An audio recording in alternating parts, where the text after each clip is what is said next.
You're listening to The Bird Bath, presented by The Fountain Report. I'm your host, Ryan Leach.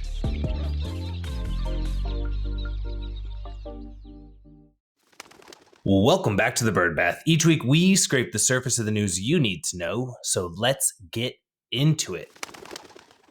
Kicking us off this week is a really cool program that Chewy is bringing out with the AAVMC. The Chewy Veterinary Leaders Program is an initiative between Chewy Health and the American Association of Veterinary Medical Colleges that's designed to support underserved veterinary students through financial, professional, and mental health support. So first off, right off the bat there, I'm in, right? Let's make sure that we can find ways to add and support veterinarians from all walks of life and all backgrounds to make sure that they're not just financially taken care of, but that professional and mental health side of things is huge as well. It's a program, though, that's available and open to second-year students. They can apply through the Chewy Veterinary Leader Program from right now and started last week all the way through November 4th of this year, 2024. And they can apply on the AAVMC website. So I'm going to make sure I link that in the show. What do the students get, though, from winning or participating in this scholarship? Well, what they get is they get access to regular peer-supported sessions, networking opportunities, discussions around various student-chosen topics, as well as training and mentorship from MentorVet. It comes with as part of a $20,000 scholarship. And even after graduation, these 15 students that are selected are going to be able to participate in MentorVet's LEAP 6-month veterinary mentorship program, as well as participation in the alumni network to find a way to continue to foster this ongoing care and excitement for new grads and grads that really are looking for an extra set of hands to be able to let them and help them tackle what's going on in the space. It's definitely an important topic. So make sure if you are a second-year student or if you know a second-year student, be sure to send them the link. It's going to be a really cool program to see people participating in.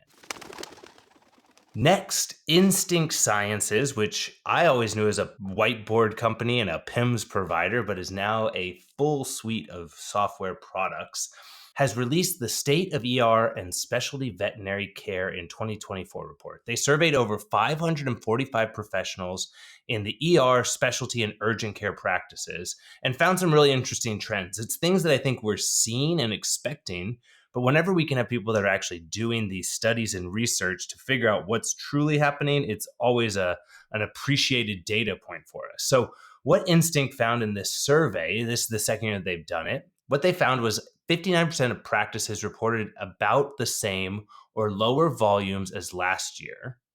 54% of ER and specialty staff reported very high or high morale, which was up from 34% last year. So maybe we're seeing some tides turning. Maybe, we're starting to, I guess maybe if we're seeing fewer patients, maybe we're getting a little bit more opportunity to breathe between those ones. But the big issue that still is there is that turnover remains high. Veterinary technicians are seeing a very high percentage of turnover. 79% of the practices that were surveyed experienced turnover for the veterinary technician role. Another point that was very interesting was the things that practices said. They were questioned, what improvements, if any, has your practice made that have impacted your productivity in the last year? The top results here that came from this were workflow improvements and team expansion. So we're seeing a increase in turnover of the teams, but we're also seeing an expansion of the teams as the things that people are saying impacted their productivity in the last year. Another big standout in that was team culture. So really want to dig deeper into this report. You can access the full report through Instinct Sciences, and I'll make sure that I link the report as well, because it is something interesting. Whenever you're hearing these things, it takes me to we're going to talk more about AI later, but it takes me to an AI conversation I had over this week with some older family members and friends talking about how we can't just take videos or commentary to be fact anymore. We need to really take the time to look at the data sources and the research and figure out what's going on here. So be sure to check out the report from Instinct to get your hands on really what's going on. And thank you to Instinct for putting together the State of ER and Specialty Veterinary Care. Looking forward to next year's report and keep them coming. More news coming to us from the pet care side of things, as well as the pet food, combining with pet software business. Ollie, which is call themselves a human grade pet food subscription service, has just acquired the AI powered pet diagnostics company Dig Labs. Dig Labs was, and it still has a fantastic software that works to use image recognition that pet parents take with their phone to be able to do screenings primarily, which where they started was on fecal, but they've expanded it to be able to allow screenings for dental, digestion, skin and coat, as well as weight. So Ollie acquired the company just last week, and they have now introduced their new service, Health Screening. It allows, through the submission of a photo, to have expert feedback on pet health. So it utilizes both real life veterinarian and practitioners viewing as well as AI screenings. So what you're able to do through the AI screening is see tartar buildups, abnormal stool color or texture, irritated skin, or weight related concerns. It's pretty cool. It's neat to be able to see that these companies that are providing food services are really understanding that they need to participate more in the general care. Someone that I was talking to actually at the Southwest Vet Symposium made a spectacular point about a lot of the new companies that are coming into our space that are providing all types of different foods, subscription food, human grade pet food, raw, organic, high protein, low protein, no peas, lots of peas, corn, pumpkin, all kinds of different foods in the space. And the question that they asked when we were talking was, who has a veterinary nutritionist on board? Well, I know that Ollie is tackling this and trying to come at it. And I know that a lot of other companies are looking at it. But now we're starting to see that these companies, maybe even if they don't have a veterinary nutritionist on board, they're starting to try to find other ways to increase and ingratiate themselves deeper into the life cycle of the pet parent. So really neat to see this. The Dig Labs team and the brand has been sunset, but the entire team is going to be moving over and joining Ollie. We're seeing more and more pet spending. This is not a new idea here. And so seeing that Ollie is putting more into this space doesn't surprise me. Total pet spending was up to $117 billion last year, is up almost $15 billion over 2022. And the segment continues to see growth. Pet food veterinary spending had grown in double digits. Supplies and services were up nearly 5%. Pet food increased by 32% from where it was in 2021. So we're expecting to see it. We're going to continue to see more companies introduce new pet foods, but neat to see a company bringing in software and technology into the fold to be able to increase and maybe collaboratively give the best care to animals that they're providing food for. If you're not already signed up, you still have time for, if you're listening to this on release date on a Tuesday, October 8th, you can still have time to sign up for the AVMA Veterinary Business and Economic Forum. It's happening Tuesday and Wednesday this week. It's a really neat event where they go over the annual survey and study that the AVMA puts together each year, which gives you a pretty deep dive into a lot of the economic trends and business things that are happening in the veterinary industry, as well as they put together cool, interactive, and actionable sessions. So I know there's people fall on all sides of the fence of where the AVMA is, but this is a neat opportunity to hear from people that aren't just within the AVMA. You can hear different ideas of how companies and different practices are tackling different economic things. The FTC chair, Lena Khan, is going to be presenting the opening remarks, and there's still time to register. So the first session starts today, Tuesday, if you're listening on release day, I guess, but Tuesday, October 8th at noon, and then Wednesday, October 9th. And I'll be sure to be there. It's all virtual, so make sure you log in and check it out. And if you miss it, I'll be sure to give you a recap of all the things that I thought were important next week. Finally, I'm not going into pet care or vet med or vet care, pet vet, whatever you want to call it. But this story is too big to pass up. It's $6.6 billion big, or $157 billion big, might be an even better way to put it.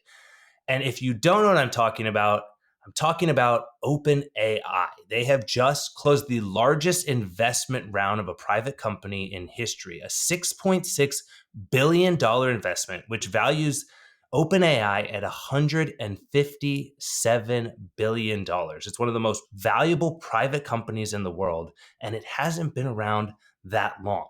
There's massive investors that are behind it. Thrive Capital, Microsoft, Nvidia, SoftBank, who's seen quite a roller coaster in their investments, and lots of others are participating in this. And there's some cool and I guess nerdy things behind the scenes of what's going on with this investment. So if you haven't had a chance to really understand the meteoric rise of OpenAI and their founder, Sam Altman, OpenAI is an unusual business structure as it sits currently. The parent company is a nonprofit, and then there is a for-profit entity that runs within the company.